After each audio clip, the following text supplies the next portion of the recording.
कल हमने इस मंत्र की पहली पंक्ति का अर्थ समझा था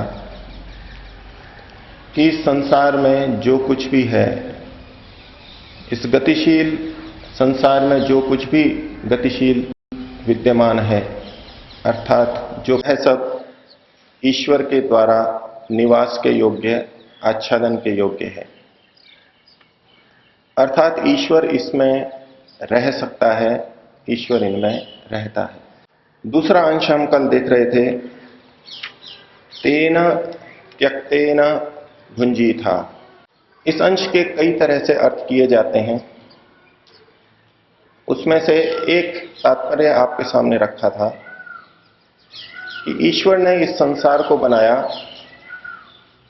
तो उस ईश्वर के द्वारा छोड़े गए इस संसार का उपयोग कर, ये संसार ऐसे ही त्यागने के लिए नहीं है, इसका उपयोग कर, उचित उपयोग कर। जो भी संसार हमको दिखाई देता है, जिस वस्तु का जो उपयोग हो वो हमें लेना चाहिए और ऐसा करके अभ्युदय को प्राप्त होकर के निश्रेयस को प्राप्त होना चाहिए। दूसरा इसका अर्थ है कि ईश्वर ने ये संसार बनाया तो है, अनंत वस्तुएं साधन हमारे लिए उपलब्ध करा दिए हैं, लेकिन इनमें से उसी का उपयोग कर, उसी को भोग जो तेरे लिए छोड़ा गया है। अर्थात ईश्वर ने जिस वस्तु का विधान, उपयोग का विधान हमारे लिए किया है, हम उसी का सेवन करें। आहार में एक स्थूल उदाहरण आपके सामने रखा था कि यदि मनुष्यों के लिए फल फूल वनस्पति शाकाहार का विधान किया गया है, उतना ही अंश हमारे लिए छोड़ा गया है, विहित किया गया है, तो हम उसी का उपयोग करें। जिस मांस का उपयोग अन्य प्राणियों के लिए किया गया है, निर्देश उनके लिए बनाए गए हैं, उसका वे उपयोग करेंगे, लेकिन जो उपयोग हमारे लिए निषिद्ध है उसका हम उपयोग न करें।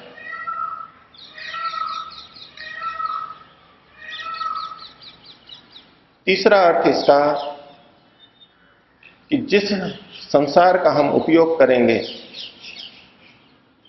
जो भी वस्तु का उपयोग करेंगे, जिस का भी उपयोग करेंगे, उसको त्यागते हुए भोगेंगे। त्यागते हुए का एक अर्थ है कि मन से उसके प्रति आसक्ति न रखते हुए भोगेंगे।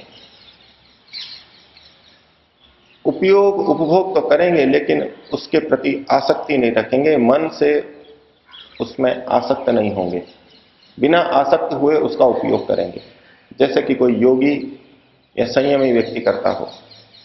और यही इस संसार को भोगने की उचित विधि है, आसक्ति रहित भोगना। लेकिन यह आसक्ति रहित भोगना कैसे हो, कैसे हमारी आसक्ति छूटे, इसका उपाय भी इन्हीं पंक्तियों में हमें दिखाई देगा। तेन त्यक्तेन भुंजीथा, उसको त्यागते हुए भोगो।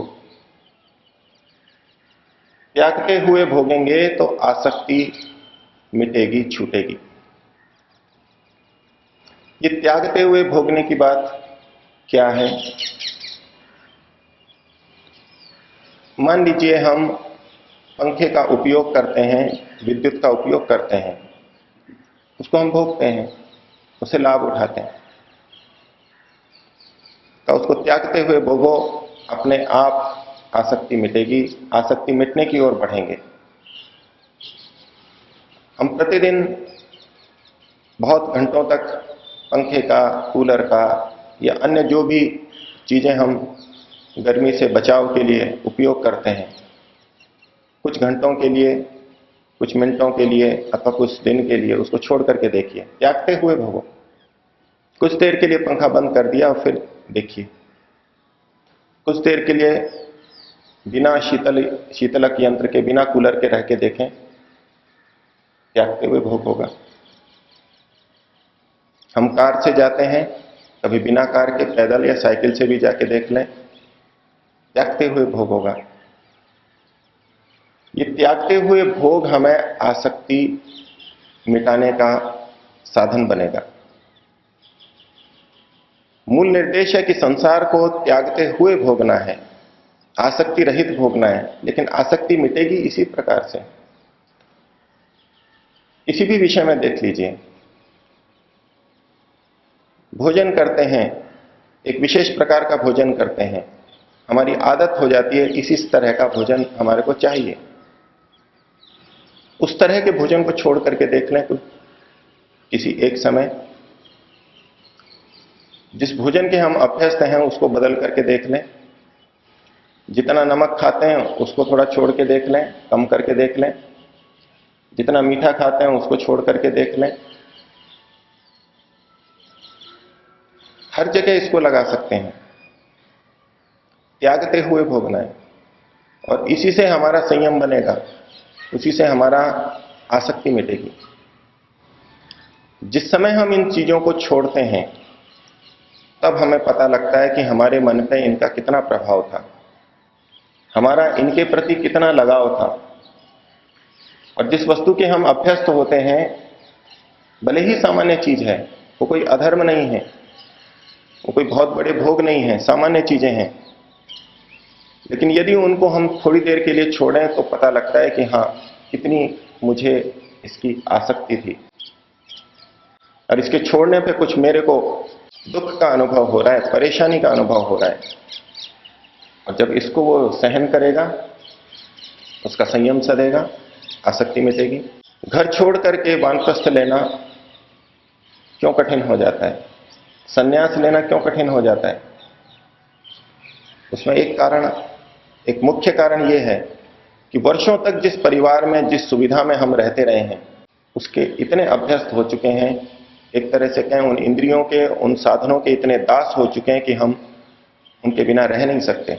सामान्य बातें हैं, स्नान करना हमारे लिए आवश्यक है, शौच आदि जाना आवश्यक है, लेकिन जिस स्थिति में, जिस तरह के स्नानागार में हम जाते हैं, जिन बाल्टियों का उपयोग करते हैं, देखें उसको छोड़ करके देखें, किसी दिन आश्रम के स्नानागार में स्नान कर लें, किसी दिन नदी में स्नान कर लें।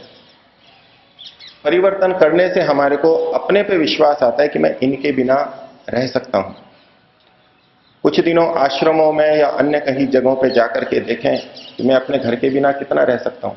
त्यक्तेन भुंजिता, त्यागते हुए छोड़ो, संयम अपने आप सधेगा। हम अपने बच्चों के साथ में रहते हैं या माता पिता के साथ में रहते हैं, वर्षों से साथ रहते रहते हैं, परस्पर इतना राग होता है, प्रेम होता है। जिनमें विद्वेष होता है उनकी बात छोड़ दीजिए, विद्वेष होता है तो भी साथ में रहते हुए इतनी आदत होती है कि उनके बिना हम रह नहीं सकते। बच्चा यदि बाहर पढ़ने के लिए बात करे तो माता पिता को बड़ा दुख होता है, बच्चे चले जाएंगे यहां से।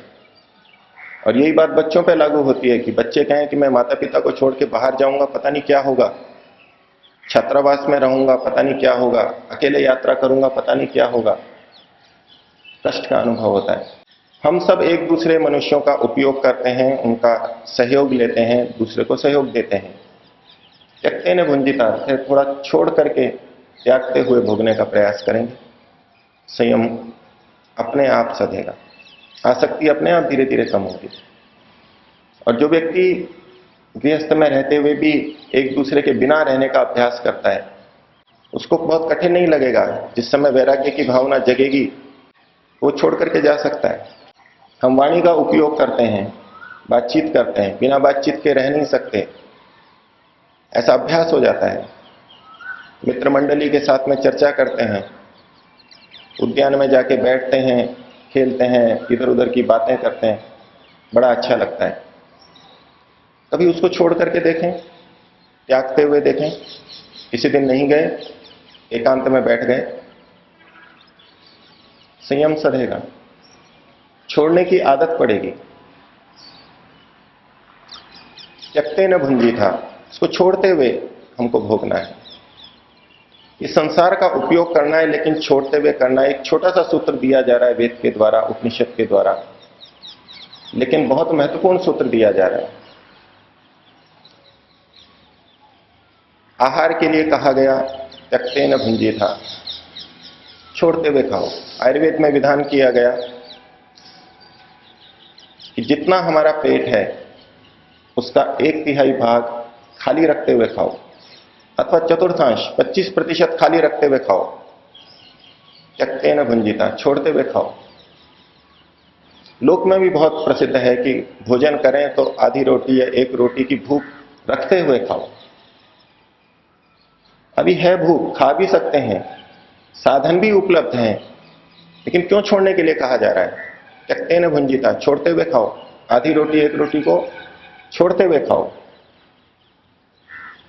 वेद के द्वारा जो विधान किए गए हैं वो हमारे हित के लिए ही होंगे, अहित के लिए कभी नहीं हो सकते।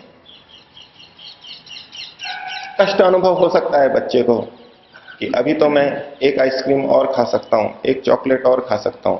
माता पिता मना करते हैं, नहीं इतना मत खाओ। बच्चा प्रतिदिन आजकल चॉकलेट खा रहा है, अथवा गर्मी के दिन है तो शीतल पे प्रतिदिन पी रहा है। छोड़ते हुए खाओ, कभी कभी छोड़ करके उसको लो।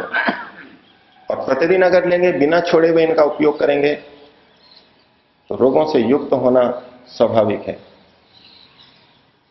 पुराने व्यक्ति कहते हैं आजकल घरों में मिठाइयां बहुत हैं, तरह तरह की विशिष्ट मिठाइयां हर अवसर पर उपलब्ध हैं, लेकिन पुराने समय में कभी कभी त्योहारों के अवसर पर मिठाइयां बना करती थी, शादी ब्याह में मिठाइयां बना करती थी, तो व्यक्ति अपेक्षाकृत अधिक स्वस्थ रहता था, क्योंकि वो त्यागते हुए भोग रहा है। बहुत दिन वो बिना मिठाई के निकाल रहा है, और अवसर आता है तो मिठाई का भी उपयोग करता है। शास्त्रों में लिखा है, वेद में लिखा है, इन सब का भी उपयोग हमें करना है, लेकिन छोड़ते हुए करना है। और आज ऐसी स्थिति बन गई कि हर भोजन के साथ में हमारे को कुछ मिठाई हो, ऐसी परंपराएं चल पड़ी हैं, आदत पड़ गई है। ये रोग का कारण बनेगी। त्यक्तेन भुंजीथा, छोड़ते हुए खाएंगे। धन कमाना है, वेद भी कहता है धन कमाओ, खूब कमाओ, लेकिन वहां फिर हम इस बात को लागू कर सकते हैं त्यागते हुए भोगों में, जहां भोग और भोग के साधन दोनों का ग्रहण हो जाएगा। त्यागते हुए भोगो, त्यागते हुए कमाओ। कैसे त्यागते हुए कमाओ? प्रातःकाल 9-10 बजे दुकान खुली, कार्यालय में गए,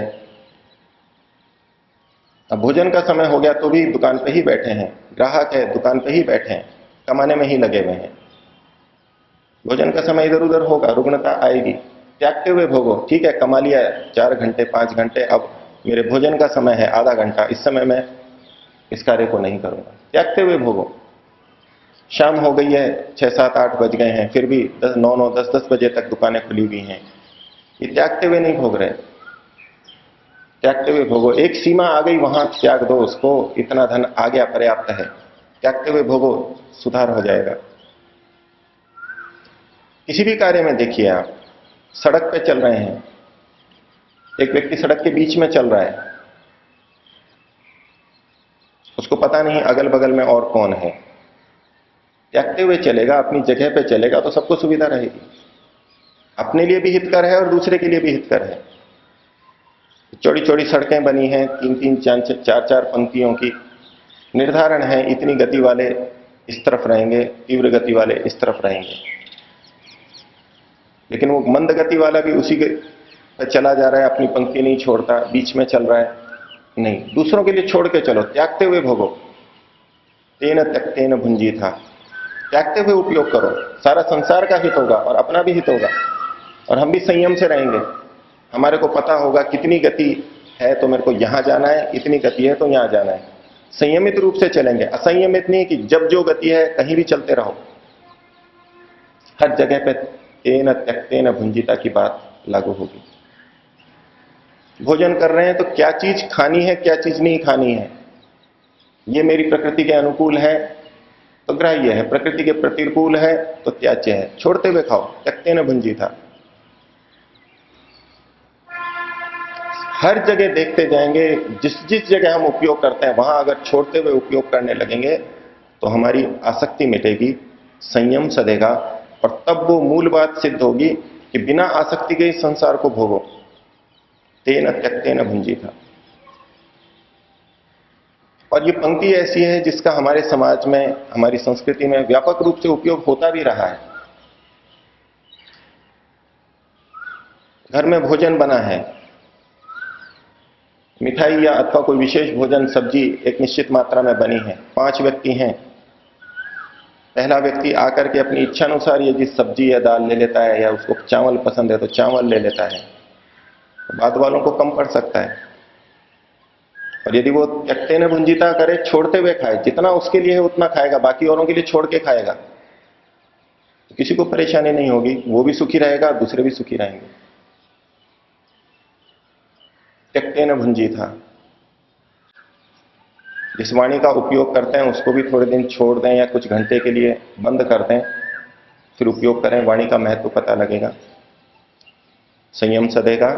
जिन आंखों से देखते हैं, किसी दिन एक आंख बंद करके देखें कुछ घंटे के लिए, या दोनों आंखें बंद करके देखें। गांधारी की तरह करने के लिए नहीं कहा जा रहा कि आप आंख ही बंद करके रह जाएं, उपयोग करें, लेकिन त्यक्तेन भुंजीता, थोड़ा आंखें बंद करके देखें, इसके बिना मैं कितना जीवन चला पा रहा हूं और मेरा जीवन कैसा चल रहा है। कुछ देर के लिए कानों को बंद करके देख लें, त्यक्तेन भुंजीता। जिस संगीत को सुनने की आदत है उसको किसी दिन न सुन करके देख लें, त्यक्तेन भुंजीता। जिन हाथों से कार्य कर रहे हैं, ये बड़ी विचित्र रचना है हाथों की, एक एक उंगली बड़ी महत्वपूर्ण है। वैज्ञानिक कहते हैं कि मानव शरीर में 3 चीजें सबसे ज्यादा महत्वपूर्ण हैं, जो कि अन्य पशु जगत से हमारे को भिन्न करती है, एक विशिष्टता प्रदान करती है। उसमें जब बुद्धि का स्थान है, दूसरा वाणी का स्थान है, और तीसरा पानी का, हाथ का स्थान है। ये हाथ की रचना, उंगलियों की रचना इस प्रकार से की गई है कि इससे हम न जाने क्या क्या सूक्ष्म चीजें बना लेते हैं, सुंदर सुंदर चित्र बना लेते हैं, कुछ भी बना लेते हैं। किसी दिन एक हाथ का कुछ घंटे के लिए उपयोग न करके देखें, त्यक्तेन भुंजीता। ईश्वर के अस्तित्व का, ईश्वर की महत्ता का आभास होगा। त्यक्तेन भुंजीता को व्यापक करते जाइए, कितना भी व्यापक कर लीजिए। जो धन हमारे पास आ रहा है उसको थोड़ा सा विवेचित कर लें कि इसको लूं या नहीं लूं। जो लेने योग्य नहीं है उसको छोड़ करके लें, त्यक्तेन भुंजीता।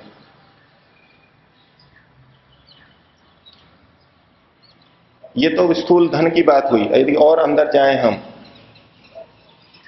ऐष्णाएं, पुत्रेष्णा, वित्तेष्णा, लोकेष्णा, 3 ऐष्णाएं की बात की जाती है। पुत्र और वित्त की बात हो गई। लोकेष्णा की अगर बात करें, कोई व्यक्ति हमारी प्रशंसा करता है तो हम, अच्छा लगता ही है हमारे को, वहां भी त्यक्तेन भुंजीता हो। ये यश का भोग भी सुख का भोग है, ये भी एक भोग है, इसको भी त्यागते हुए भोगना है। उस यश से सुखी होने से पहले एक बार सोच लें कि मैं इस यश का भागी हूं या नहीं हूं। ये जो मेरी प्रशंसा की जा रही है, मैं इसके योग्य हूं या नहीं, अथवा मेरी चापलूसी की जा रही है, अथवा मेरी मिथ्या प्रशंसा करके मेरा कोई उपयोग लिया जा रहा है, मेरे से किसी कार्य को सिद्ध करने के लिए मेरी प्रशंसा की जा रही है। दूसरे के द्वारा की गई प्रशंसा को भी हम देख लें कि मेरा ये लेने योग्य है या नहीं, त्यागते हुए भोगना है। जो यश हमारे आवश्यक नहीं है, जो हमारे लिए है ही नहीं, उसको छोड़ करके भोगना है। इस त्यक्तेन भुंजीता के अंदर पूरी साधना, जीवन जीने का तत्व वेद ने भर दिया है, विधान कर दिया है।